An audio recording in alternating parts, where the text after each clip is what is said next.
Hello, good morning, everyone. Good morning.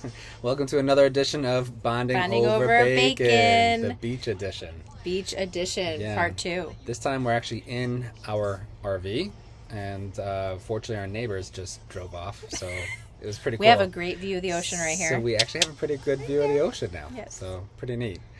Good timing, neighbors. Thank you. Thank you.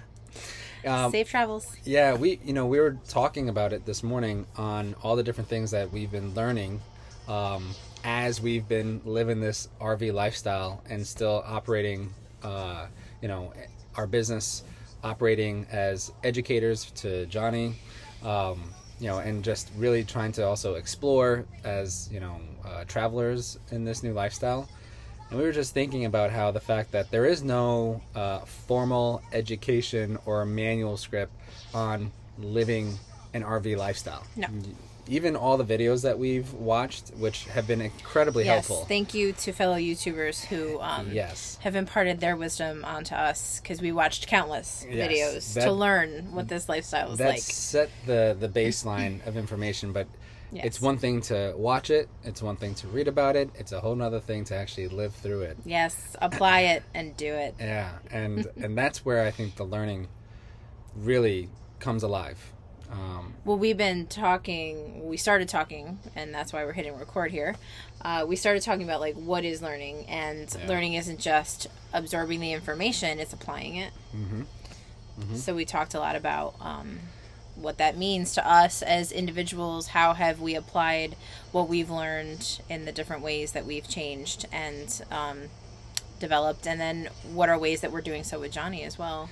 That was the big thing too, as far as what we've learned in this particular lifestyle, but also how is he learning, as a young mind, some of the things that we've learned about with other kids his age and the way that they are learning during this pandemic is unfortunately not going too well from the articles that we've been reading, from the family and friends feedback we have, that we've been hearing about. And after hearing stories, after reading about the results of this style of educating, this style of learning for young minds, hearing the feedback that kids aren't learning, kids are stressed, and it's actually psychologically hard to learn anything when you're under duress and extreme stress. And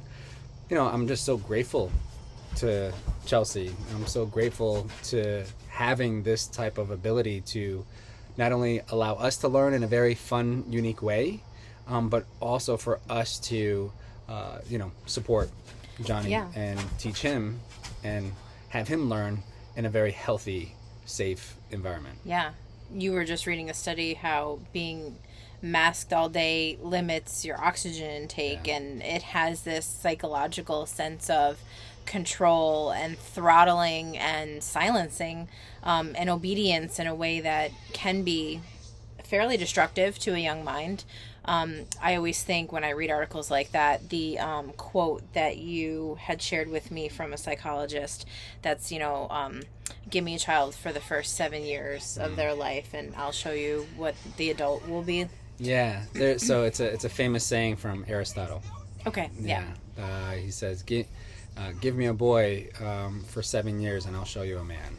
Reason being, because the first 7 years of a human's life, their brain is so malleable and so impressionable, and you literally imprint on their brain.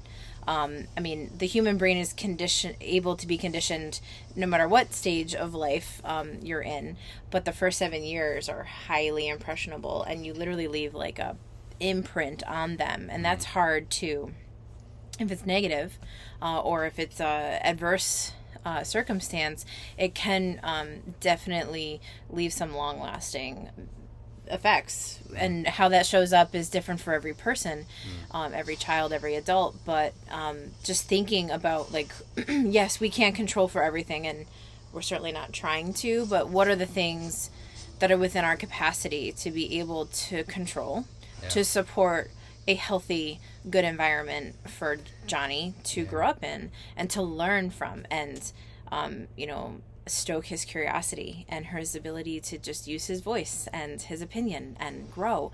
And, you know, this experience for us has been, the whole experience of transitioning to homeschooling has been a huge learning curve for us, big growth moments, but it's also, you know, and then this RV trip has been huge in the growth.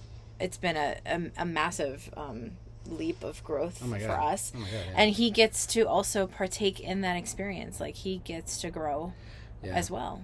Yeah. And with this ability for us to learn and adapt, you know, it boils down to just straight up discipline.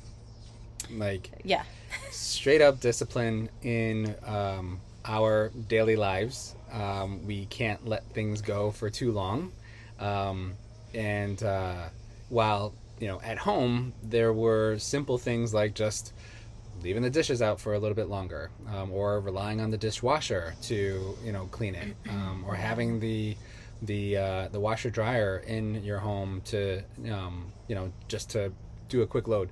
You don't have that now, and so it does require us to be more disciplined in our daily lives, and it also translates into our ability to discipline Johnny into doing what he needs to do before doing what he wants to do. Right. You know, and we're able to learn in that fashion, and I think that's a good practice as well. Practicing discipline. And I was going to clarify that the meaning of discipline is actually freedom. It's freedom. It's actually real freedom. A lot of times people use it in a disciplinary sense, where or it's a punishment. Or over constrained routines. But discipline is self-imposed milestones, self-imposed actions that you take to better yourself. Correct. And that, when it's like self-mastery, basically. It's a measure of self-mastery. And the more self-mastery you have, the more self-discipline you have, the more freedom you have, because you can create your reality.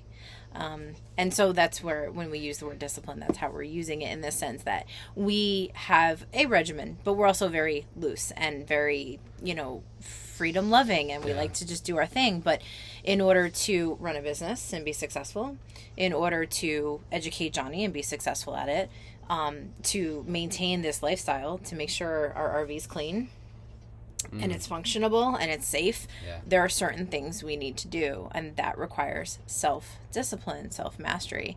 And yet, even in our home, we're very disciplined, and yet this is heightened that, because you can't, like you get said, away. You can't leave things out. You know, your counter's this big. You know, there's certain things you just have to do. But it's taught us to be more routine with our lifestyle, and it's teaching him the same thing.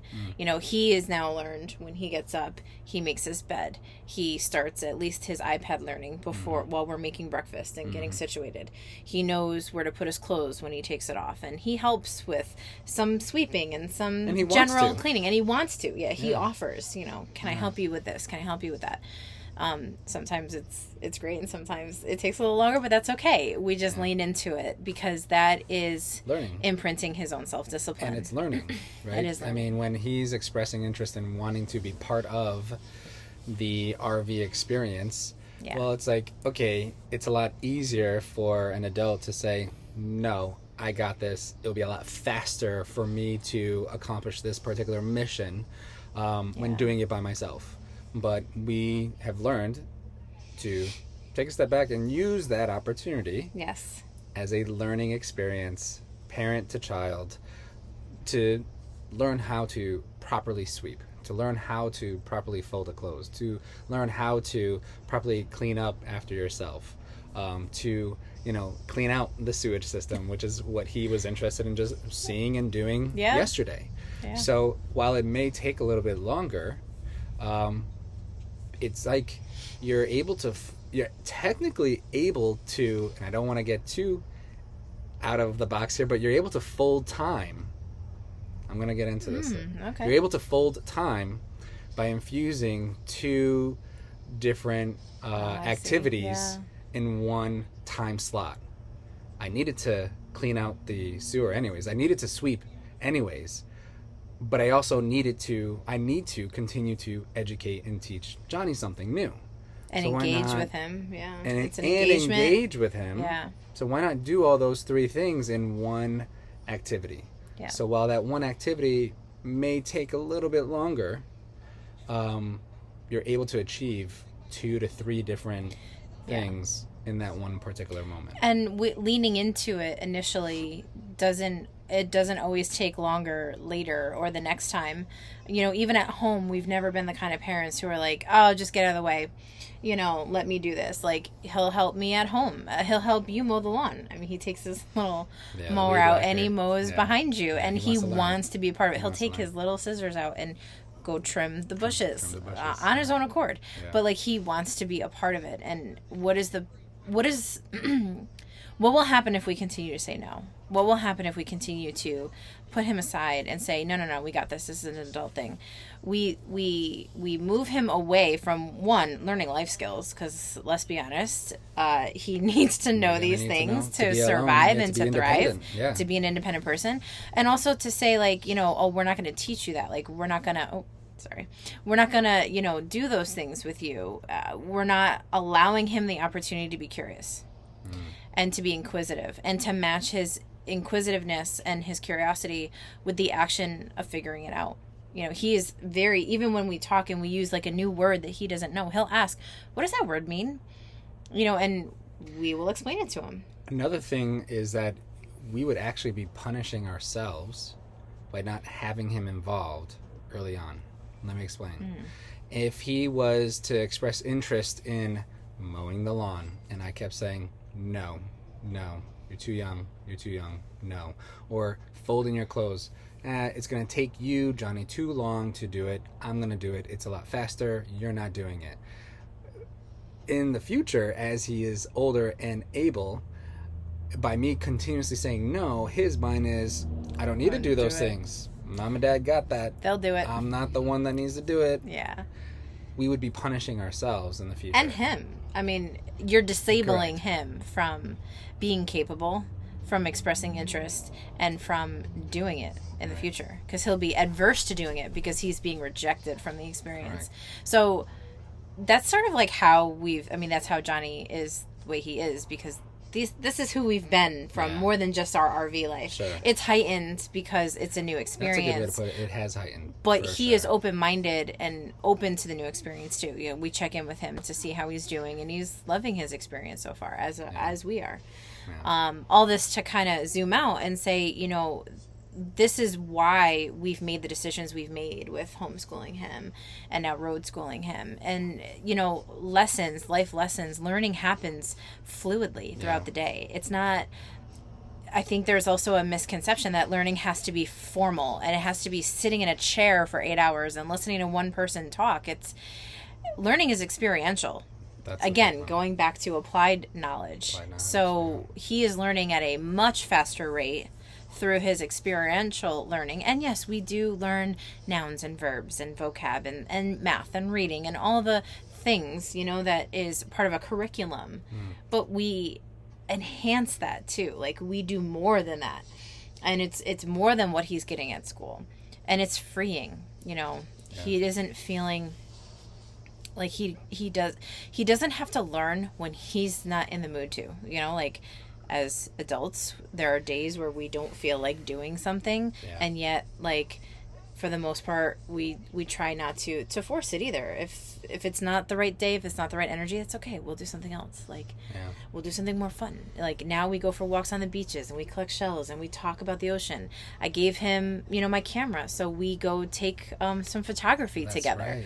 You know, so he's just doing different things when he feels like it, and that is true freedom. That is true discipline, being able to do the things you need to do to thrive, but also the things you want to do when you want to do them. That was totally well said. Thanks. That was great. I mean, thinking about how we are learning in this new realm, how we're able to help him learn differently as well on his feet in a unique setting. It's like, what's cool too is that we're not untraining him from formal learning. It's not like we took him out of a school setting or a specific style of learning.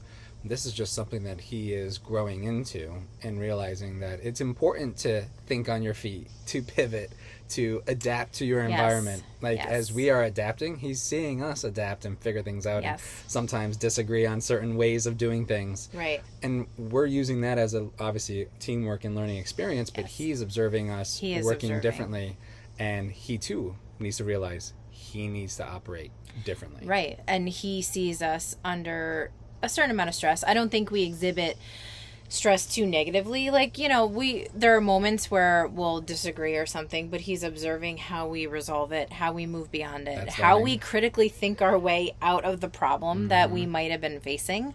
We do it together. We do it as individuals. You know, there's so much subconscious stuff that he's also viewing that we're not even truly aware of. But then there's these moments where you just see it come back and you're like, wow, like, that's amazing. This is really making an impact, you know, and, but all this to say, it takes an extraordinary amount of work for us to work on ourselves, to be those people, to model that behavior, to become that person, and to become that person, because it can't be an act. Kids can discern energy better than most adults can.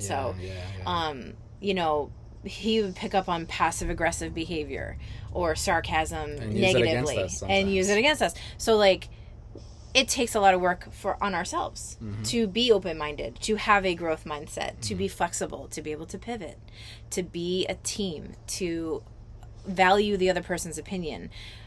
That goes beyond just the decision to say, like, you know, we're going to teach you at home, or, you know, we're going to take you out of the system and you're going to learn. I mean, over the last 2 years, we've put in and continue to put in, you know, a lot of work, because we are lifelong learners. We want to continue to grow. That's right. We want to continue to challenge ourselves in a healthy fashion. And we're doing it. Yeah, and it broadens our perspective too. Like, from what I thought was the right approach, after reading about it, watching, or even experiencing, it's like, no, we can adjust that.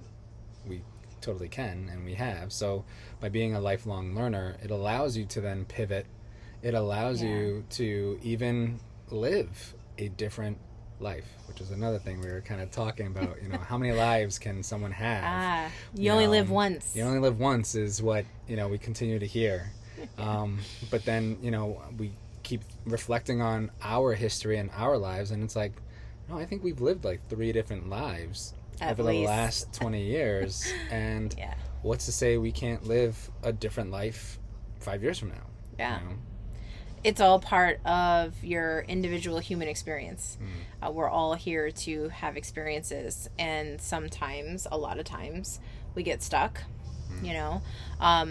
We feel dissatisfied after long periods of time being stuck, and it can be hard to find your way out. We too have had bouts of feeling stuck, and we had to learn how to trust ourselves, trust our intuition, and apply those learned skills in order to make a change. And it first started with small things, and now we've mastered that so well.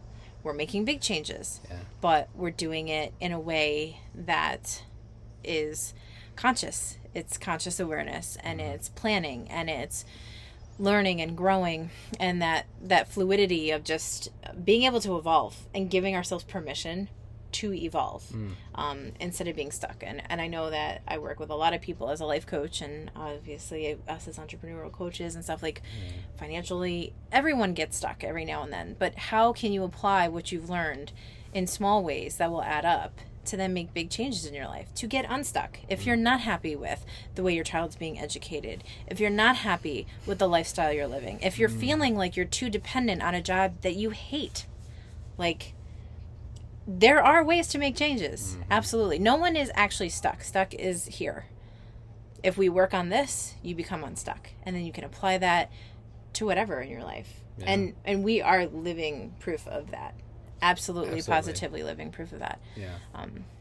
No, that's really well said. And there's so many different angles and Yeah. other examples and stories that I think we could go into just from that specific topic of unstucking Yes. yourself. Yes. What are the examples and what are the repercussions of staying stuck, and what are the points of pain to get unstuck? Yeah. Are we willing to endure that short-term point of pain? Going back to the saying about discipline. I heard, I'm a fan of Jim Rohn, and one of his one of my favorite quotes of his is related to discipline, and it is a matter of there's two types of pains in this world.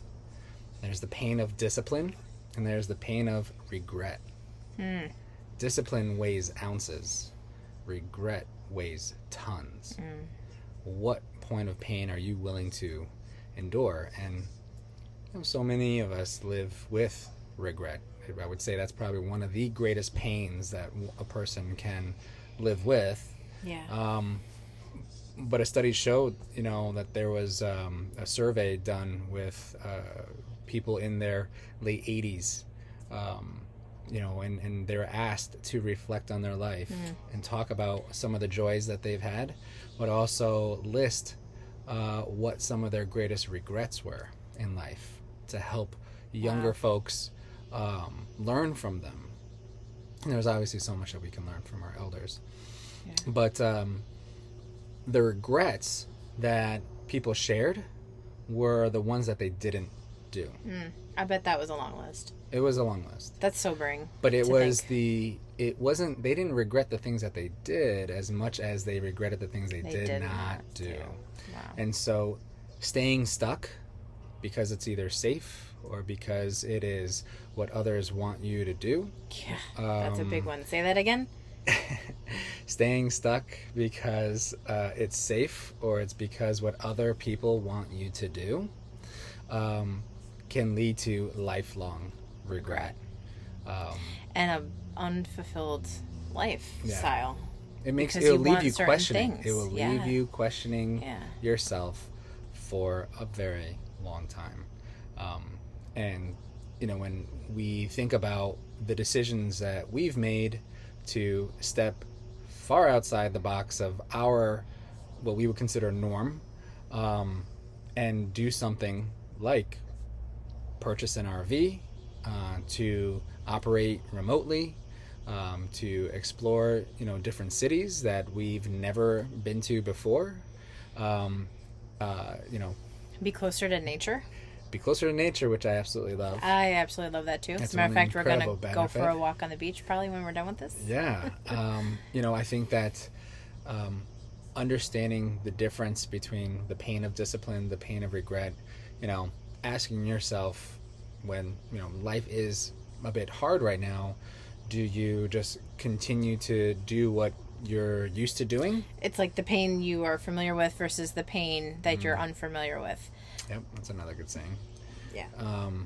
It is important to, and that's like your own journey. Like this is our own journey. Right. So yes, we talked about learning, which there's points of pains, right? The small points of pains to learn something different. Then there's discipline to actually follow through with what you've learned, in order to prevent there being much regret long term. Yeah. And that applies to every single human being differently. Totally. It's not to say that you have to live the life that we are choosing to live, or it's deeply personal. And so even just getting to the core of that truth and what that means to you is part of the journey. That's part of the work that we say as life coaches, Yeah. All that to say, having done so, walking our clients through that experience and seeing them thrive in a way that best suits them and is in alignment with their truths has a ripple effect across their family, their children, their spouses, the community, the people they come in contact with. It's near miracle-like to see it happen. Yeah. And it's so deeply fulfilling to see these people feel excited about their life again, and feel unstuck. that's why we do what we do, because we want this feeling for everybody. Yeah. In their own way. Right. And we don't have set parameters to how to do it. We listen to our clients. We help them through what they're capable of, what their desires are. And it's really fulfilling, you know. It's fulfilling for us personally.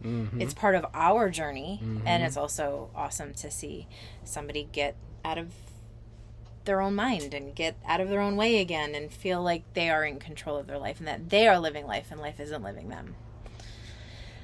So all that to say, this is a bit longer of an episode and a bit more deep, but that's part of what bonding over bacon is going to be. As we had mentioned in our introduction, you'll see times where it's lighthearted and fun, and times where we go a bit deeper and we really hit the meat of life and really talk about the things that matter most. And this was definitely one of those episodes, and countless more to come with regards to how we were saying, like, the different ways we apply discipline, the ways we get unstuck. I mean, there's so much to talk about. So please stay tuned, please subscribe, and let us know what are ways that you might be feeling stuck. What are some ways that you want to live your life on your terms? Or even some ways that you were able to get unstuck Yes. from the situation that you've been in. Yeah. All right. Well, we're about to go hit the beach, go for a walk, and get back to work today. But have a wonderful day, and we'll be in touch soon. We'll see you next time. Alrighty. Bye. See you guys.